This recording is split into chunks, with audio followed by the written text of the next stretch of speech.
मेरी तो किस्मत ही फूटी थी जो तुमसे मेरी शादी हुई। मेरी सहेलियों के पास अच्छे अच्छे गहने हैं, लेकिन मेरे पास कुछ भी नहीं।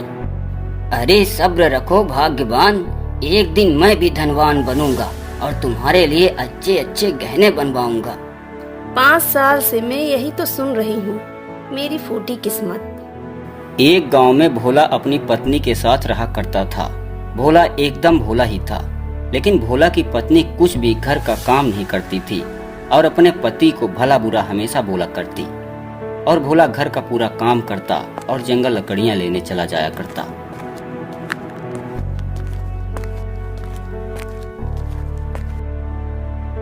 अरे भाग्यवान सुनती हो, खाना बना दिया है। अब मैं जंगल जा रहा हूँ लकड़ियाँ लाने, समय से खाना खा लेना।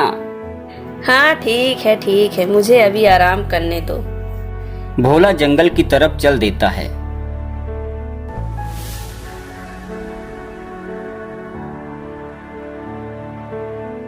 भोला दिन भर जंगलों में लकड़ियां काटता और शाम को उन लकड़ियों को बाजार ले जाकर बेच देता।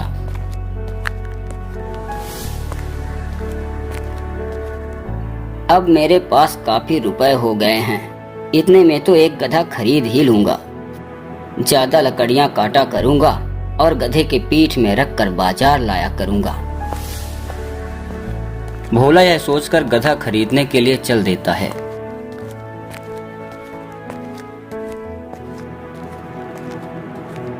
भोला गधा खरीदता है और उसे साथ लेकर घर चला जाता है।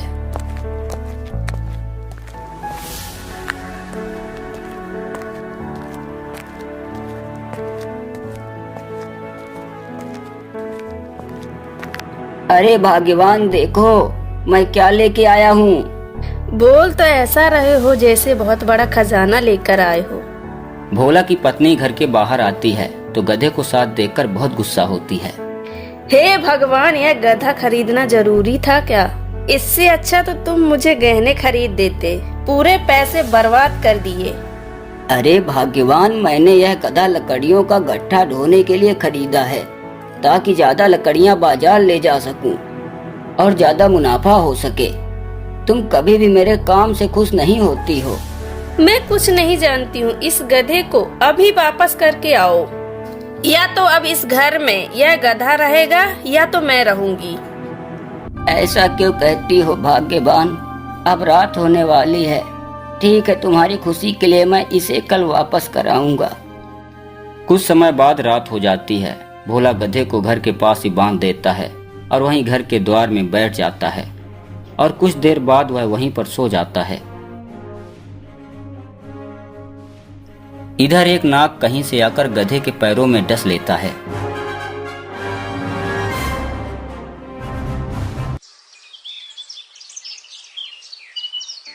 हे भगवान, इतना बड़ा अन्याय मेरे साथ क्यों हुआ? अभी कल ही तो खरीद कर मैं इसे लाया था।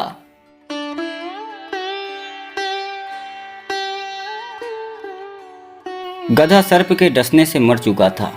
कुछ देर में ही भोला की पत्नी वहीं पर आ जाती है। कैसा गधा लेकर आए थे? यह तो एक भी दिन काम नहीं आया। उतने ही रुपए के अगर तुम मुझे गहने जेवर बनवा देते तो कम से कम कुछ दिन चलते। अरे भाग्यवान, क्यों जले में नमक छिड़क रही हो? तुम्हें मेरी बात बुरी ही लगती है।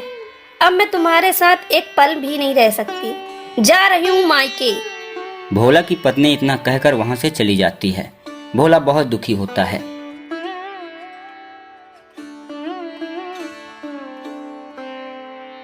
मेहनत करके जो भी रुपए जोड़े थे उनसे यह गधा खरीदा। वाह रे मेरी किस्मत, इस दुख भरे जीवन से तो मर जाना ही अच्छा है। यह कहकर भोला जंगलों की तरफ चल देता है।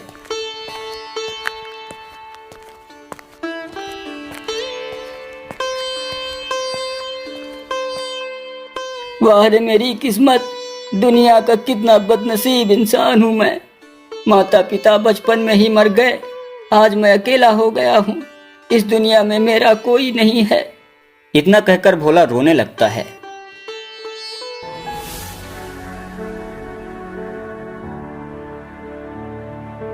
मेरी सहायता करो, मेरी सहायता करो।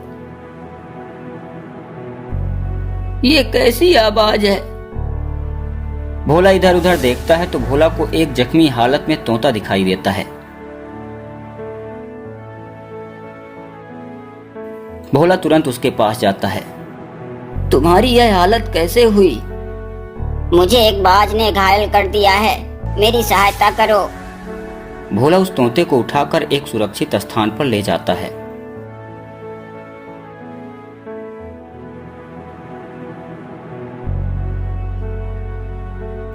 तुम फिक्र मत करो, मैं कुछ जड़ी बूटियां लेकर आता हूँ और तुम्हारे जख्मों पर लगा देता हूँ, तुम जल्दी ही ठीक हो जाओगे। भोला जैसे ही जड़ी बूटियां ले आने के लिए जाने वाला ही होता है, वैसे ही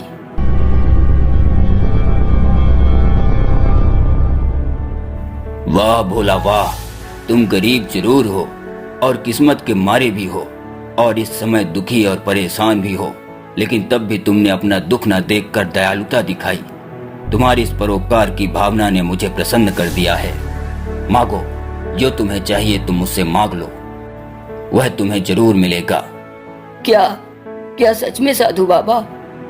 हाँ भोला, अपने मन की इच्छा को कहो। साधु बाबा, मेरी पत्नी मुझसे नाराज होकर मायके चली गई है। मैं अपनी पत्नी से बहुत प्रेम करता हूँ।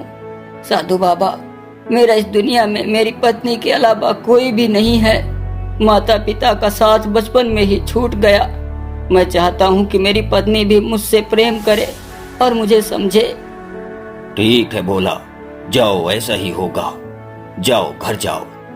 तुम्हारा गधा भी तुम्हें घर में जीवित मिलेगा और तुम्हारी पत्नी भी घर में तुम्हारा इंतजार कर रही है। साधु की ऐसी बातें सुनकर भोला की खुशी का ठिकाना ना रहा। तभी साधु ने कहा, भोला, मैं तुम्हारे ऊपर बहुत प्रसन्न हूँ। जो तुम्हें और भी चाहिए वह मांग लो। साधु बाबा, अब मुझे और कुछ भी नहीं चाहिए। सब कुछ तो आपने मुझे दे दिया है। साधु बाबा जानते थे कि भोला का जैसा नाम भोला था, वैसा ही उसका व्यवहार भी भोला ही था। तो साधु बाबा ने कहा, मैं जानता हूँ भोला कि तुम मेहनती इंसान हो। तुम मेहनत करने पर भरोसा रखते हो और यह अच्छी बात भी है, लेकिन तुम्हारे मेहनत को मैं और भी आसान कर देता हूँ।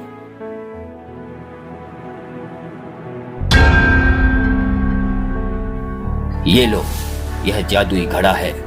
इस घड़े से जितना चाहो उतना गेहूं, चावल, आटा, दाल, सभी तरह के अन्न तुम प्राप्त कर सकते हो और उन्हें अपने गधे के पीठ पर रखकर बाजार में बेच सकते हो, जिससे तुम बहुत सारा रुपया भी कमा लोगे और तुम्हारा जीवन सुख से बीतेगा। भोला वह घड़ा लेकर घर जाता है।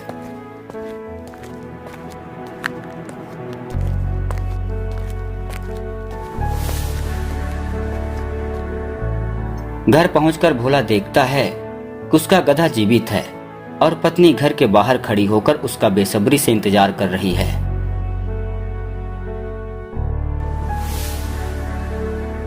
भोला अब बहुत खुश था, क्योंकि अब उसको एक जीवन साथी के रूप में उससे प्रेम करने वाली और उसका साथ देने वाली, उसे समझने वाली अब उसे वह पत्नी मिल चुकी थी। मुझे माफ कर दो जी, मैंने आपको बहुत भला बुरा कहा। मैंने आपको कभी नहीं समझा।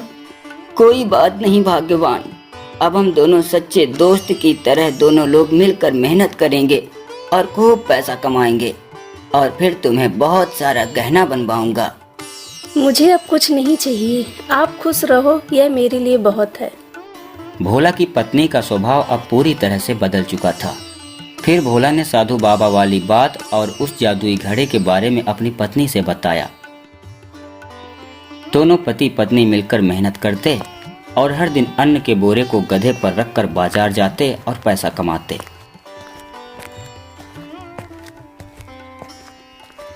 कुछ ही दिनों में वह अमीर हो गए और दोनों सुखपूर्वक रहने लगे। बुराई का अंधकार चाहे कितना भी गहरा क्यों न हो, लेकिन अच्छाई की रोशनी उस बुराई के अंधकार को खत्म करके सुख, खुशियां और प्रसन्नता लाती हैं।